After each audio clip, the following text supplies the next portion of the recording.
গভীর রাত্রে টেবিলের ওপর ঝুঁকিয়া বসিয়া উপন্যাসখানা লিখিতেছিলাম। টেবিলের এক কোণে মোমবাতিটা গলদস্যু হইয়া জ্বলিতেছিল। হঠাৎ চোখ তুলিয়া দেখি প্রেত সম্মুখে আসাইয়া দাঁড়িয়াছে। কলম রাখিয়া দৃঢ়স্বরে বলিলাম, আমি পারব না। প্রেত কাতর চক্ষে আমার পানে চাহিয়া রইল।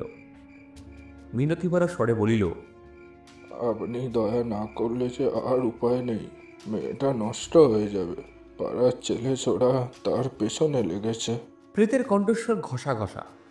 গ্রামাফোন রেকর্ডে গান শুরু হইবার আগে যেরূপ শব্দ হয় অনেকটা সেই রকম।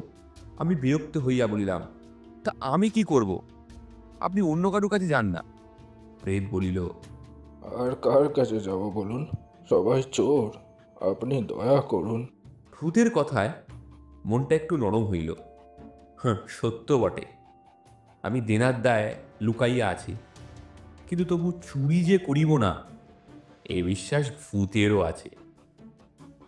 বলিলাম, আচ্ছা, আপনি ওই মেয়েটা কিংবা তার বাপকে আপনার কথা বললেই পারেন, তারা নিজের ব্যবস্থা নিজেই করবে, আমাকে কেন? প্রেত একটি গভীর নিঃশ্বাস ফেলিল। মোমবাতির শিখা একটু নড়িয়া উঠিল। সে বলিল, চেষ্টা কি আর করিনি? আমাকে দেখেই ভয়ে হাউমাউ করে উঠল। তারপর বাড়িতে রোজা ডেকে ঝাড়িয়েছে। ওদিকে আমার আর যাওয়ার উপায় নেই। রাত্রে প্রায় 12টা। আমি ফুৎকারে বাতি নিভাইয়া বিছানায় গিয়ে শয়ন করিলাম। প্রেত সঙ্গে সঙ্গে আসিয়া তক্তপোষের পাশে বসিল। করুণ স্বরে বলিল, দয়া করুন, আপনার কল্যাণ হবে।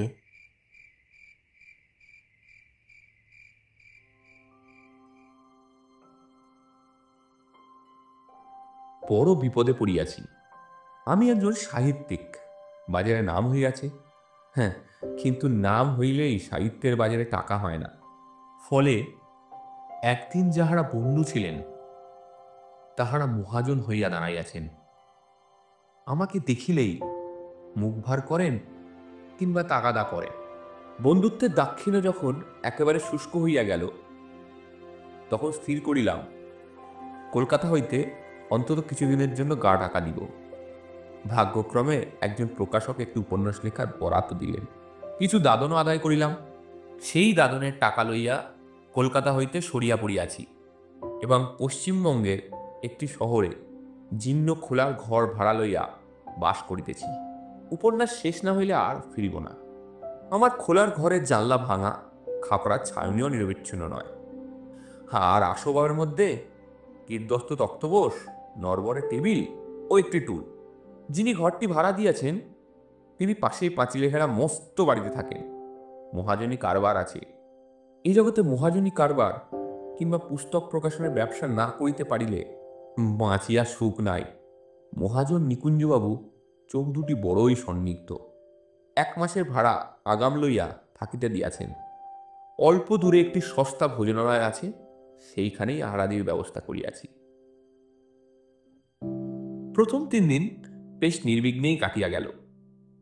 উপন্যাস শুরু করিয়া দিয়াছি। খোলার ঘরে যে উপদেবতার যাতায়াত আছে তাহা জানিতে পারি নাই। 4র্থ দিন রাত্রে আলো নিবাইয়া শয়ন করিলাম। আমার অভ্যাস, বিছানায় শুইয়া একটা বিড়ি সেবন না করিলে নিদ্রা আসে না। দেশলাই জ্বালিতেই চোখে পড়িল কে একজন তক্তপোষের পাশে বসিয়া আমার পানে একদৃষ্টে চাহিয়া আছে। দুটি আগ্রহ ভরা চোখ। চমকিয়া বলিয়া উঠিলাম, কে কে কে? সঙ্গে সঙ্গে মূর্তিটা মিলাইয়া গেল। আবার দেশলাই জ্বালিলাম, কেহ নাই। ভাবিলাম ভুল দেখিয়াছি। অনেকক্ষণ ধরিয়া লিখিলে এমন হয়, চোখের ভ্রান্তি। বিড়ি পান করিয়া ঘুমাইয়া পড়িলাম। আমার স্নায়ু দুর্বল নয়, ভূতের ভয় করি না। ভূত থাকে থাক, তাহাকে ভয় করিবার কোনো কারণ নেই। ভূতের চেয়ে মানুষকেই ভয় বেশি।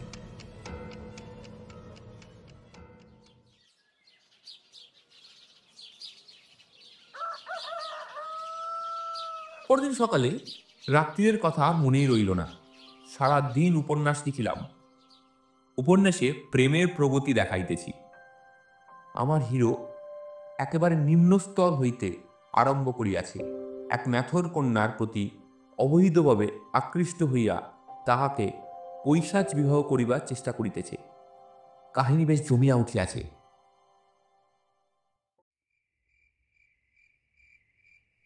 তারপর রাত্রে যথারীতি তক্তপোষে শয়ন করিয়া বিড়ি সেবনপূর্বক ঘুমাইবার উপক্রম করিলাম, কিন্তু ঘুমাইতে হইল না। হঠাৎ চটকা ভাঙিয়া শুনিলাম ঘষা ঘষা গলায় কে বলিতেছে, ঘুমালেন নাকি? অন্ধকারে কিছু দেখা গেল না, কিন্তু মনে হইল যিনি প্রশ্ন করিলেন তিনি তক্তপোষের পাশেই বসিয়া আছেন। কিছুক্ষণ নীরব থাকিয়া বলিলাম, আপনি কে? উত্তর হইল, কি পরিচয় দিই? যখন বেঁচে ছিলাম তখন নাম ছিল নন্দদুলাল নন্দী। বলিলাম, খাসা নাম। আপনি তাহলে প্রেত? হ্যাঁ, কিন্তু আপনি ভয় পাবেন না, আমার কোনো পথ মতলব নেই। আমি একটা হাই তুলিয়া বলিলাম, বদ মতলব থাকলেও আপনি আবার কোনো অনিষ্ট করতে পারবেন না। আপনি তো হাওয়া। তবে আমি ভয় পেয়ে নিজের অনিষ্ট করতে পারি বটে। তা বটে। মনে পড়িল দেশলাইয়ের বাক্সটা মাথার শিয়রেই আছে। সেই দিকে হাত বাড়াইয়া বলিলাম, আমার সঙ্গে কিছু দরকার আছে কি? দরকার এমন কিছু নয়, কথা কইবার লোক পাই না, আপনি স্বজাতি, তাই ভাবলুম। দেখিলাম প্রেতের অবস্থা আমারই মতো। সম্ভবত বন্ধুদের নিকটে টাকা ধার লইয়াছে। বিছানায় উঠিয়া বসিয়া দেশলাই চালিতেই উদ্যত হইয়াছি। সে বলিল, দেশলাই চালবেন? কেন, আপনার আপত্তি আছে? হঠাৎ আলো চললে একটু অসুবিধে হয়। তবে থাক, কাল আপনার চেহারাটা লহমার জন্য দেখেছিলাম, ভালো ঠাওর করতে পারি না, তা থাক। কিছুক্ষণ চুপচাপ ভাবিলাম, বেচারা কথা কইবার লোক পায় না, স্বজাতি পাইয়া আলাপ করিতে আসিয়াছে। আমার কিছু বলা কওয়ার দরকার। আচ্ছা, আপনি কি কাছে পিঠে কোথাও থাকেন? পাশে পাঁচিল ঘেরা বাগানে পুরনো নিম গাছ আছে, তাতেই থাকি। তাই নাকি? আপনিও নিকুঞ্জবাবুর ভাড়াটে? তা কত ভাড়া দিতে হয়? প্রেত রসিকতা বুঝিল না, বলিল, বাড়ি বাগান একদিন আমারই ছিল, আমার পৌপৌত্রের কাছে নিকুঞ্জপাল কিনেছে। বটে? আপনার প্রপৌত্র বেঁচে আছে বুঝি?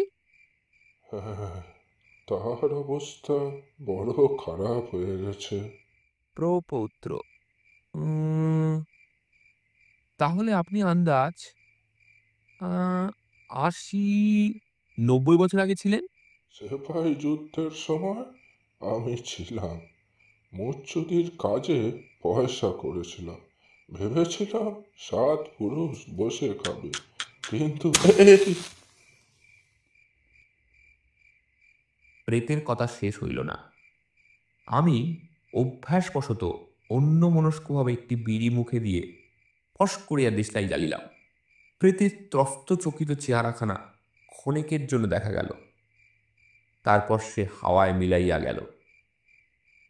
আবার হয়তো আসিবে ভাবিয়া কিছুক্ষণ বসিয়া বিড়ি টানিলাম, কিন্তু প্রেত আর আসিল না। তারপর কয়েক রাত্রি তাহার আর দেখা পায় নাই। এদিকে আমার উপন্যাস দ্রুত অগ্রসর হইয়া চলিয়াছে। হিরো এখন এক রজক কন্যার কৌমার্যহানির উদ্যোগ করিতেছে। এরপর আসিবে গোপকন্যা। স্থির করিয়াছি এইভাবে ধাপে ধাপে তুলিয়া হিরোকে এক চিত্রাভিনেত্রীর সহিত বিবাহ দিয়া ছাড়িব। উপন্যাসের নাম রাখিয়াছি স্বর্গের সিঁড়ি।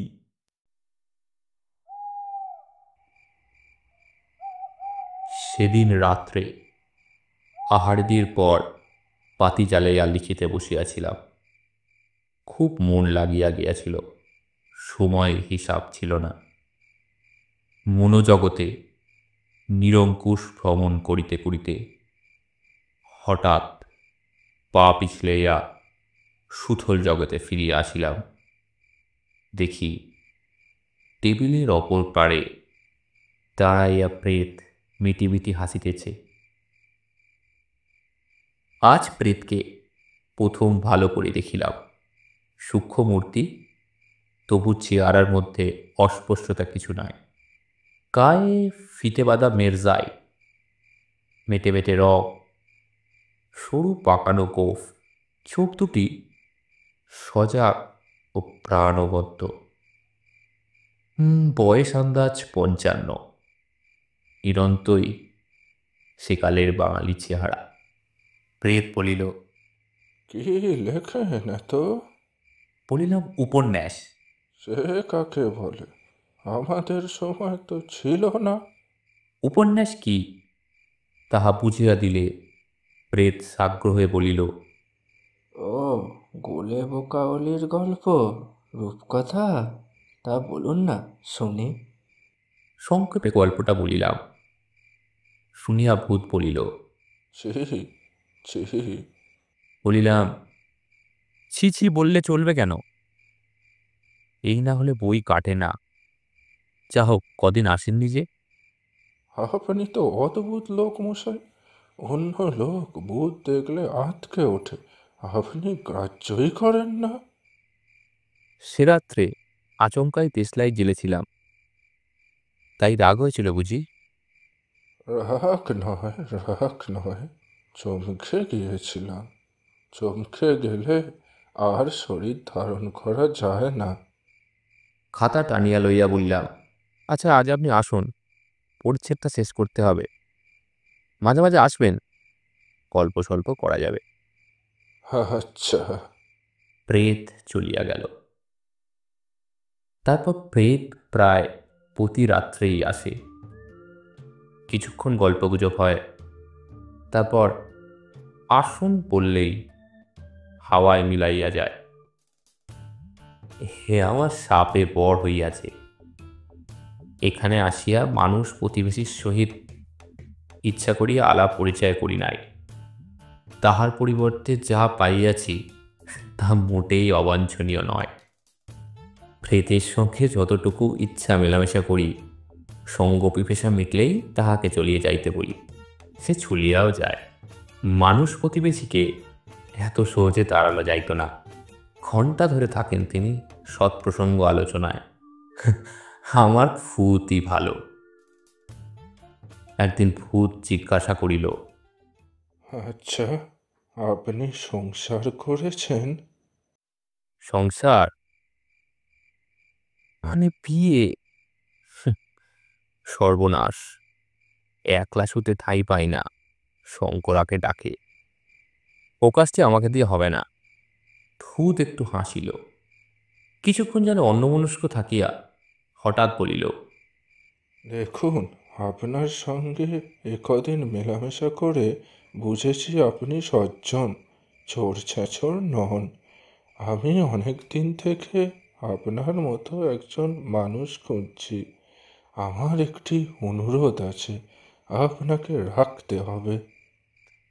ভূত যে নিছক আমার সঙ্গ লাভের জন্য নয়, একটা মতলব লইয়া আমার কাছে ঘোরাঘুরি করিতেছে, তাহা এতদিন বুঝতে পারি নাই। বোঝা উচিত ছিল। মছুত্তির বেতাত্মা বিনা প্রয়োজনে কাহারও সহিত ঘনিষ্ঠতা করবে মনে করাও অন্যায়। সতর্কভাবে বলিলাম, কি অনুরোধ? তখন টেবিলের উপর কোনোই রাখিয়া নিজের ও বংশের ইতিকথা বলিতে আরম্ভ করিল। আন্দাজ করিলাম, কাঁকড়া বিছের ল্যাজে যেমন হুল থাকে, অনুরোধটা আছে গল্পের শেষে। নন্দদুলাল নন্দী ইস্ট ইন্ডিয়া কোম্পানির সাহেবের সঙ্গে ব্যবসা করিয়া প্রচুর উপার্জন করিয়াছিল। জমিদারি বাগান, ক্ষেত, বালাখানা সবই হইয়াছিল। তাহার যখন 53 বৎসর বয়স, তখন সিপাহী বিদ্রোহের গণ্ডগোল আরম্ভ হইল। এদিকে যুদ্ধবিগ্রহের সম্ভাবনা বিশেষ ছিল না, কিন্তু যাহার টাকা আছে তাহার আশঙ্কার শেষ কোথায়। একদা গভীর রাত্রিকালে নন্দদুলাল একটি পিতলের ঘটিতে 100 মোহর পুড়িয়া বাগানের নিম গাছতলায় পুঁতিয়া রাখিল। আর সবই যদি যায়, 100 আকবরী মোহর তো বাঁচবে। মিউটিনির হাঙ্গামা এদিকে আসিল না বটে, কিন্তু অরাজকতার সময় হঠাৎ একদিন নন্দদুলালের বাড়িতে ডাকাত পড়িল। নন্দদুলালের হৃদযন্ত্র দুর্বল ছিল, সে বেবা আটফেল করিয়া মারা গেল। ডাকাতেরা লুটপাট করিয়া চলে গেল। তারপর ক্রমে দেশ ঠান্ডা হইল, শান্তি শৃঙ্খলাও ফিরে আসিল। নন্দদুলাল হিসাবী লোক ছিল, তাই তার আমলে চাল বেশি বাড়তে পায়নি। তাহার পুত্র যশোদা দুলালের আমলে বাবুয়ানি বাড়িল। আগে দোল দুর্গোৎসবের সময় হরিকীর্তন কথা কথা হইত, এখন বাইনাচ দেখা দিল। তার উপর তস্যপুত্র বজদুলাল আসিয়া বিলাসিতা চরম করিয়া ছাড়িয়া দিল। জুতায় মুক্তার ঝালর, বাইজির পল্টন পুষিয়া 100 টাকার নোটে খুঁড়ি ওড়িয়া সে যখন পৃথিবী হইতে বিদায় লইল, তখন লক্ষ্মীও বিদায় লইয়াছে। বাকি আছে শুধু বাগান ঘেরা বাড়িখানা। ব্রজদুলালের ছেলে গোপীদুলাল নিরীহ মানুষ, বাপের ভুক্তাবিশিষ্ট এঁটো পাতায় যতদিন পারিল চলাইল, শেষ পর্যন্ত তাহাকে বাড়ি বিক্রয় করিতে হইল। তারপর গত 20 বছর ধরিয়া গোপীদুলাল বাড়ির বিক্রয় মূল্য লইয়া এবং সামান্য কাজকর্ম করিয়া অতি দীনভাবে সংসার চালাইতেছে। তার স্ত্রীর মৃত্যু হইয়াছে। একমাত্র কন্যার বয়স 21, কিন্তু এখনো তাহার বিবাহ দিতে পারে নাই। উপরন্তু কয়েক বৎসর যাবৎ তাহাকে দুরন্ত হাঁপানির রোগে ধরিয়াছে। কাহিনী শেষ হইল। জিজ্ঞাসা করিলাম, আপনার প্রপৌত্র মানে গোপীদুলাল বাবু এখানেই থাকেন? প্রেত বলিল, হ্যাঁ, বেনেপাড়ার এক ধারে একটা ভাঙা বাড়িতে পড়ে আছে। তারও বেশি দিন নয়, তাকে কালে ধরেছে। আর তো কিছু নয়, গোপীদুলাল মরলে মেয়েটা ভেসে যাবে। সন্দেহ হইল প্রেত বুঝি খটকালি করিতেছে। মনকে দৃঢ় করিয়া বলিলাম, দেখুন, আমি আগেই বলেছি, বিয়ে করবার মতো অবস্থা আমার নয়। আপনি ও অনুরোধ আমায় করবেন না। প্রেত তাড়াতাড়ি বলিল, না না, অনুরোধ করছি না, আমি বলছিলাম আপনি যদি দয়া করে মোহরগুলো গোপীদুলালের কাছে পৌঁছে দেন, তাহলে সে মেয়েটার বিয়ে দিয়ে মরতে পারে। অবাক হইয়া বলিলাম, মোহরের ঘটি কি এখনো নিমতলায় পোতা আছে নাকি? হ্যাঁ, মরার আগে কাউকে বলে যেতে পারলাম না। যেমন পুঁতেছিল তেমনি পোঁতা আছে, তাই তো নিম গাছ ছাড়তে পারি না। কিছুক্ষণ স্তম্ভিত হইয়া বসিয়া রইলাম। আশ্চর্য এই যে ভূতের কথায় তিলমাত্র অবিশ্বাস জন্মিল না। 100 আকবরী মোহর। আকবরী মোহরের দাম কত জানি না, কিন্তু বর্তমান কালে 100 মোহরের দাম 10,000 টাকার কম হইবে না। ক্ষীণ কণ্ঠে বলিলাম, এত সোনা, এর দাম যে অনেক। ভূত বলিল, সেই জন্যেই তো কাউকে বিশ্বাস করতে পারি না। এক আপনি ভরসা। চমকিয়া উঠিলাম, আমি আমি কি করব? ভূত মিনতির স্বরে বলিল, খুঁটিটা খুঁড়ে বার করতে হবে, বেশি খুঁজতে হবে না, হাতখানে খুঁড়লেই পাওয়া যাবে। কিন্তু খুঁড়বে কে? আমি? ভূতের চক্ষু নীরবে অনুনয় জানাইল। আমি চটিয়া বলিলাম, বেশ ভূত তো আপনি।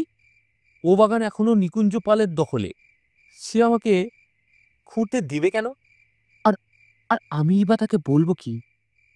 বলবো, মশাই, আপনার বাগানে মোহর পোতা আছে, তাই খুঁড়তে এসেছি। না, না, আপনি দিনের বেলা যাবেন কেন? দুপুর রাতে চুপি চুপি পাঁচিল ডিঙিয়ে যাবেন। নিম গাছটা বাড়ি থেকে অনেক দূরে, বাগানের এক কোণে। রাতে বাগানে কেউ থাকবে না। আমি বিড়ি ধরাইবার উপক্রম করিয়া বলিলাম, মাফ করবেন, আমার দ্বারা হবে না। ওই রাতের বেলা পরের বাগানে যদি ধরা পড়ি, ঠ্যাঙে দড়ি পড়বে। ও নিকুঞ্জপাল এমনিতেই আমাকে সন্দেহের চোখে দেখে। ও, আমি পারবো না। দেশলাই জ্বালিলাম। তারপর কয় রাত্রি অপর্য পড়ি ভূতের সঙ্গে ঝোলাঝুলি চলিল। আমি অটল, ভূত নাছর বান্দা। আমি যত বলি পারবো না, ভূত ততই বলে, দয়া করুন, সৎ বংশের মেয়ে নষ্ট হয়ে যাবে। যে রাত্রির দৃশ্য লইয়া আরম্ভ করিয়াছি, তাহার পরেও কয়েক রাত্রি কাটিয়া গেল। হঠাৎ দেশলাই জ্বালিয়া ভূতকে তাড়াইবার চেষ্টা করিলাম, কিন্তু ভূতের এখন দেশলাই অভ্যাস হইয়া গিয়াছে। কিছুক্ষণের জন্য অদৃশ্য হইয়া গেলেও আবার ফিরিয়া আসে। আমার অবস্থা সঙ্গীন হইয়া উঠিল। রাত্রে ঘুম নাই, সারা রাত্রি ভূতের সঙ্গে তর্ক করিতেছি, উপন্যাস লেখাও বন্ধ হইয়া গিয়াছে। একদিন মরিয়া হইয়া বলিলাম, বেশ, রাজি আছি, কিন্তু আমাকেও মোহরে ভাগ দিতে হবে। ভূত মুচ্ছুত্তি সে ক্ষণিক বিবেচনা করিয়া বলিল, বেশ, আপনি 5% দালালি পাবেন। 5খানা মোহর আপনার। অতঃপর আর না বলিয়া উপায় রইল না। 5খানা মোহর মানে 500 টাকা। 500 টাকার জন্য অতি বড় দুঃসাহসিক কাজ করিবেন এমন সাহিত্যিক কজন আছেন? আমার দুঃখ এই যে বাকি 95টি মোহর হজম করিতে পারিব না। পেটের দায়ে কুৎসিত উপন্যাস লিখি বটে, কিন্তু চুরি করিতে পারিব না। তাছাড়া চুরি করিয়া যাইব কোথায়? নন্দদুলাল মুচ্ছুদ্দির হাত এড়াইব কি করিয়া?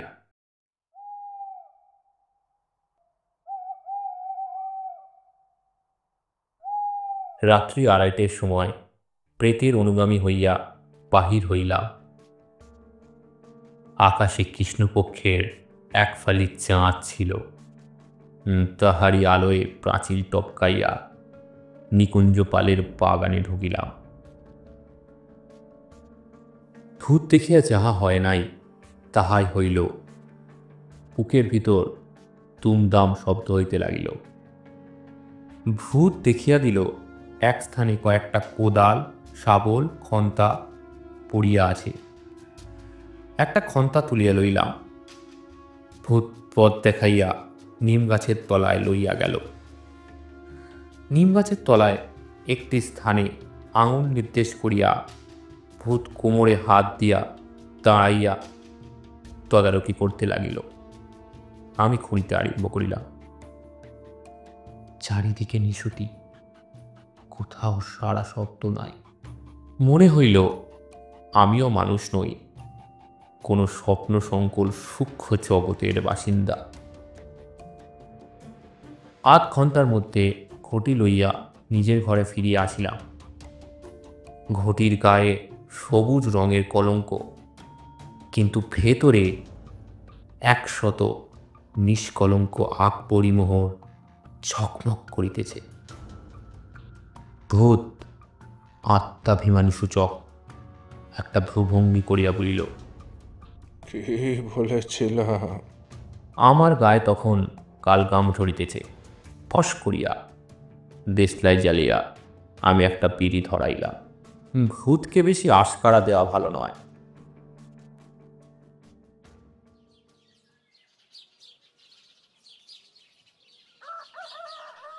পরদিন সকালবেলা আবার ঘটি খুলিয়া দেখলাম, স্বপ্ন নয়, মায়া নয়, মতিভ্রম নয়, সত্যি 100 মোহ। তাহার মধ্য হইতে 5টি সরিয়া রহাইয়া 95টি পুটলিতে বাঁধিয়া লইয়া বাহির হইলাম। আর দেরি নয়, সোনার মোহ পরমোহ। বেশিক্ষণ কাছে থাকিলে হয়তো লোভ সামলাইতে পারিব না।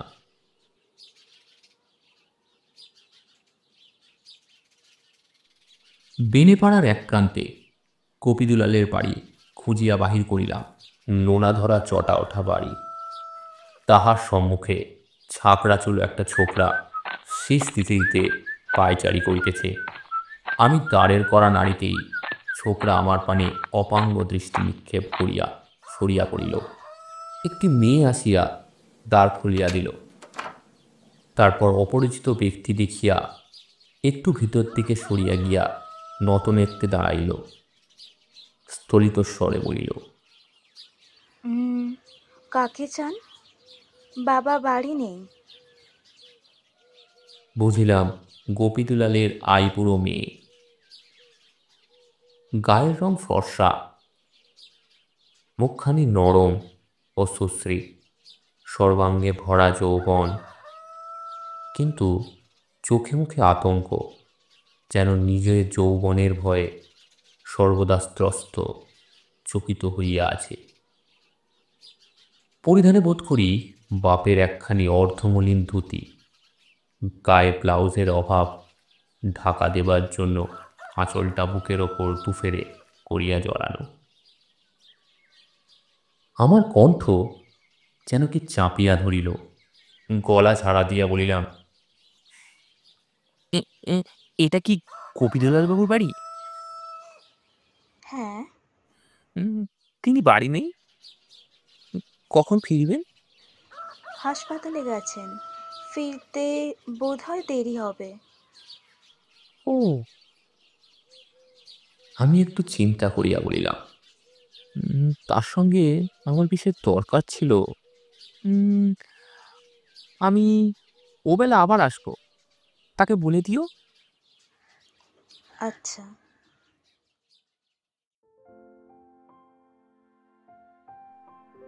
আমার খোলার ঘরে ফিরিয়া গিয়া একটার পর একটা বিড়ি টানিতে লাগলাম। মাথা গরম হইয়া উঠিল। ভয়, চকিত যৌবন, তুষ্য অসহায় যৌবন আমার মাংস হরিণীর বৈরী। ভূতের সঙ্গে পরামর্শ করিতে পারিলে ভালো হইত, কিন্তু ভূত দিনের বেলা আসে না। অপরাহ্নে আবার গেলাম। এবার দালালির মোহর 5টিও লইয়া গেলাম। মেয়েটি দ্বার খুলিয়া দিল, বলিল, বাবার শরীর বড় খারাপ, দেখা করতে পারবেন না। কি দরকার আপনার? তাহার ঠোঁট কাঁপিয়া উঠিল। হঠাৎ জিজ্ঞাসা করিলাম, তোমার নাম কি? ত্রাস বিস্ফারিত চক্ষু তুলিয়া রস্যকণ্ঠে সে বলিল, কমলা। আমি বলিলাম, কমলা, তোমার বাবাকে বলো আমার কাছে তার কিছু টাকা পাওনা আছে, তাই দিতে এসেছি। দ্বারের ছায়ান্ধকার হইতে সে বিহ্বল চক্ষে আমার পানে চাহিল, তারপর ছায়ার মতো অদৃশ্য হইয়া গেল। কিছুক্ষণ পর ফিরে আসিয়া বলিল, আসুন। গোপীদুলাল বাবু বিছানায় অর্ধপ্রবিষ্ট হইয়া হাঁপাইতেছিলেন। অকাল বৃদ্ধ জীর্ণ মানুষ, চোখে উৎকণ্ঠা ভরা ক্লান্তি। আমি পাশে বসিলে বলিলেন, আপনি কে? টাকা পাওনা আছে মনে পড়ে না তো? আমি বলিলাম, টাকার কথা পরে বলবো, এখন আমার একটা প্রস্তাব আছে। আমি আপনার স্বজাতি ভদ্র সন্তান আপনার মেয়েকে বিয়ে করতে চাই। কপিদুলাল দিশাহারা হইয়া গেলেন। আমি বিস্তারিতভাবে নিজের পরিচয় দিলাম। তাহার হাঁপানি যেন আরও বাড়িয়া গেল। শেষে বলিলেন,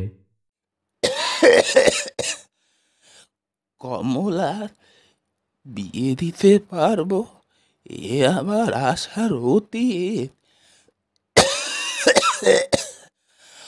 আমার তো পয়সা নেই।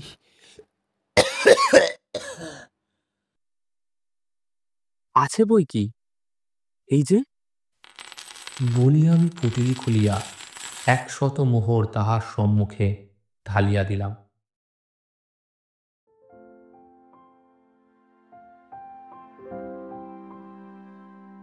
কমলাকে বিবাহ করিয়াছি। শ্বশুর মহাশয় কিন্তু টিকিলেন না। বিবাহের পরদিনই মারা গেলেন। আকস্মিক ভাগ্যোন্নতি তাহার সহ্য হইল না। কলকাতায় ফিরে আসিয়া বন্ধুদের ঋণ শোধ করিয়াছি। পুস্তক প্রকাশনের ব্যবসা বাঁধিবার আয়োজন করিতেছি। উপন্যাসখানা ছিঁড়িয়া ফেলিয়াছি। এবার একখানা রোম্যান্স ভরা ভদ্র উপন্যাস ধরিব, যাহা পড়িয়া কমলা লজ্জা পাইবে না। নন্দদুলালের সহিত আর একবার মাত্র দেখা হইয়াছিল। আমি বলিয়াছিলাম, কেমন, খুশি হয়েছ তো? নির্লজ্জ প্রেত চোখ টিপিয়া মুচকে হাসিয়াছিল। দালালিটা একটু বেশি হয়ে গেল না?